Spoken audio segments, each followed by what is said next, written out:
This December, 3 young women disappear. A cry leads investigators to a dark, abandoned room. What they discover inside shocks everyone.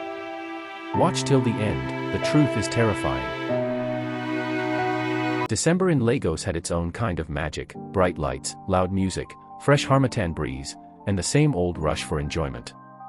But beneath the glitter and noise, dangers moved quietly, hiding behind fake smiles and sweet promises. Amarachi didn't see those dangers coming. She was 21, beautiful in a striking, effortless way, with bright eyes and a confidence that made people notice her even when she didn't speak. But she was also from a poor background. Her mother sold fruits by the roadside in Ajagunal, and her younger brother shared a single torn mattress in their small Face Me I Face You apartment. Amarachi dreamed of a better life. A life where she wouldn't need to calculate transport fare. A life where her slippers wouldn't cut on the road. A life where she could buy good wigs and nice clothes without thinking twice. Every December, when she scrolled through Instagram and saw other girls in short vacations, big restaurants, and shiny cars, something inside her wished, deeply, that she could escape the life she was born into. And that was where the story began to change. One Friday night, just before Christmas, Amarachi met Kelvin. Kelvin was everything she had prayed for: tall, calm, clean, soft-spoken, with a Benz that looked like it only knew Lekki roads. They met at a small lounge on the island where a friend had dragged her to, just to chill small. He bought her a drink. He smiled at her like she was the only person in Lagos. He spoke gently, unlike the loud boys she was used to. "Can I see you again?" he asked. Amarachi almost said no, for form, but her heart had already answered yes. Kelvin started texting her every day. "Good morning, beautiful. Have you eaten today? You deserve better." To a girl who grew up hearing only struggle, those words felt like gold. But something else was happening in Lagos that December. Girls were going missing. Some never returned. Some were last seen entering cars that looked safe. Some went to chill in a guy's house and were never heard from again. In markets, salons, and buses, women whispered warnings. "Girls, shine your eyes, oh. Ritual boys full town this December.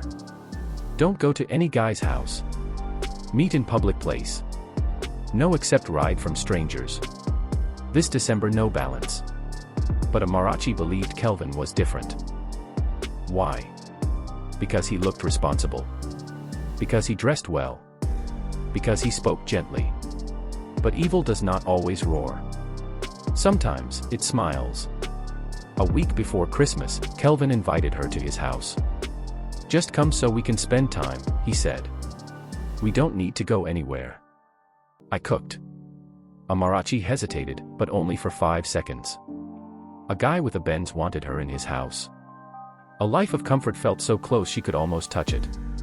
Her friend Ngozi warned her. "Amara, don't go. This December, fear men with too much free kindness. Meet him outside. That house matter no day clear."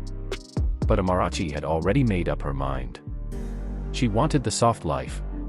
She was tired of poverty. And Kelvin seemed like the doorway to the world she wanted. By 6 p.m., she had worn her best gown, borrowed a wig from her neighbor, and taken an Uber to Lekki. The estate gate was quiet, too quiet. The street lights flickered strangely. The road inside the estate looked empty, almost abandoned. But when she got to Kelvin's house, everything looked normal again. Normal enough for her to ignore her racing heartbeat. He welcomed her with a smile. A smile too smooth, too soft, too perfect. "Come in," he said. "Make yourself comfortable." She walked inside. She didn't know that 3 other girls had walked into that house earlier that December. She didn't know that Kelvin was not the man she thought he was. She didn't know that her life was hanging on a thin thread, a thread that was already shaking. Amarachi stepped into the living room, and for a moment, she forgot every warning anyone had ever told her. The place was stunning: white marble floors, massive TV, soft LED lights, gold-rimmed furniture. It looked like the kind of home she had only seen on Instagram Reels. "Wow, you live here alone?" she asked. Kelvin laughed softly. "Not always. My cousin stays sometimes, but he traveled for the holidays." Amarachi nodded, smiling, trying not to look too impressed. But inside, her heart was shouting. This is the life I want. This is where I belong. Kelvin offered her juice. Not alcohol. Juice. Don't worry, he said gently. I don't force guests to drink. It made him look even more trustworthy. Amarachi relaxed into the sofa, unaware that the juice in her hand was the same juice 3 other girls had tasted earlier that month. But God was watching her that night. Before she took the first sip, her phone rang. It was her mother. She sighed. Later, she whispered and rejected the call. But Mama didn't give up. The phone rang again. And again. And again. Kelvin's eyes flickered for just half a second, annoyance. He tried to hide it, but Amarachi saw something sharp behind his calm smile. You can take the call if you want, he said, his voice suddenly stiff. Amarachi forced a smile. It's fine. She will stop. But Mama didn't stop. This time, a text popped up. Amara, where are you? I just feel something is wrong. Call me now. A sudden cold breeze brushed Amarachi's arms. For the first time that night, she became aware of something. The house was quiet. Too quiet. Even for Lecky. No humming generator. No TV sound. Not even a clock ticking. She looked around and noticed something she had missed before. No family pictures. No decorations. No signs that someone really lived there. Just expensive furniture placed neatly, almost like a stage. Kelvin noticed her eyes wandering. Why don't you relax, he said, moving closer. You're safe with me. Safe. The word echoed strangely in her head. Her mother used to say, when someone tells you you're safe, be sure you truly are. Amara's heart beat faster. She set the juice down slowly. Her palms were suddenly sweaty. Her instincts, silent all evening, finally woke up. Kelvin watched her too closely now. Too quietly. Too patiently. Can I use your bathroom? She asked. He smiled again, but the smile didn't reach his eyes. Of course. Upstairs. First door on the left. Upstairs. In a man's house she just met. Alone. Her mouth felt dry. But she stood up anyway and climbed the stairs. Her hands trembled as she held the railing. When she reached the top, something caught her eye. A door slightly open. Something was on the floor inside that room. A shoe. Not just any shoe. A woman's shoe.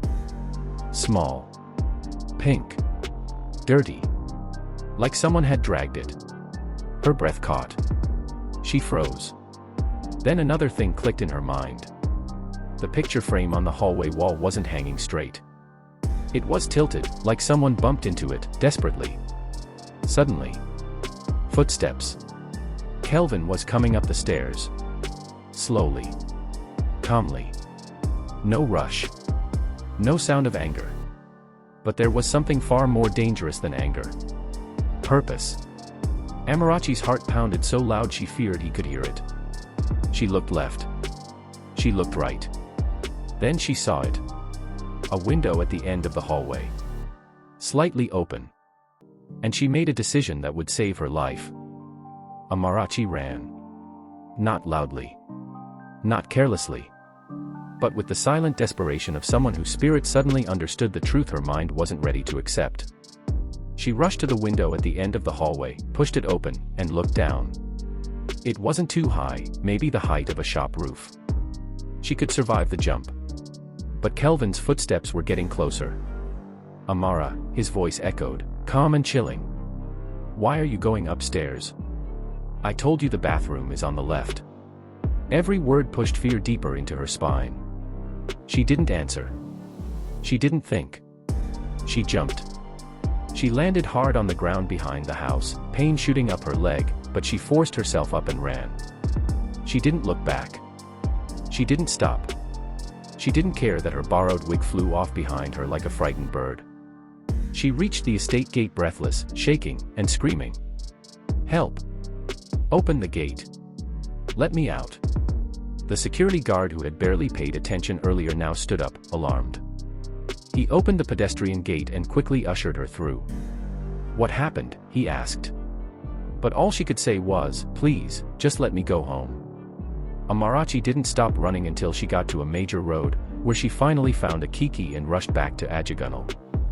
When she walked into her mother's room crying, Mama didn't ask questions at first. She just hugged her tightly, whispering prayers of thanksgiving. The next morning, Amarachi saw something on the news that froze her heart. A house in Lekki had been raided by the police following multiple reports of missing girls. The suspect was a young man known as Kelvin.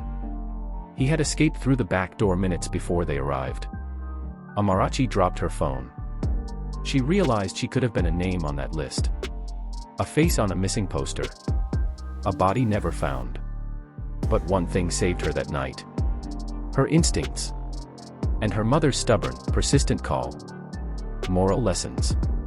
1. Ladies, shine your eyes, especially this December.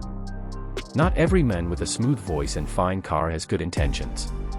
2. Never go to a man's house you barely know. Meet outside, in public, or with friends around. 3. Listen to your instincts. When something feels off, don't wait to confirm it. Run. 4. Inform someone before going anywhere. Tell a friend or family member, send your location. Safety first. 5. Money and comfort are good, but your life is more precious. Don't let the desire for fast enjoyment push you into danger. 6. Parents' warnings are sometimes divine protection. Don't ignore those strong feelings from people who love you. To save others from falling into danger this December, please subscribe, share, and spread this story. Someone's life may depend on it.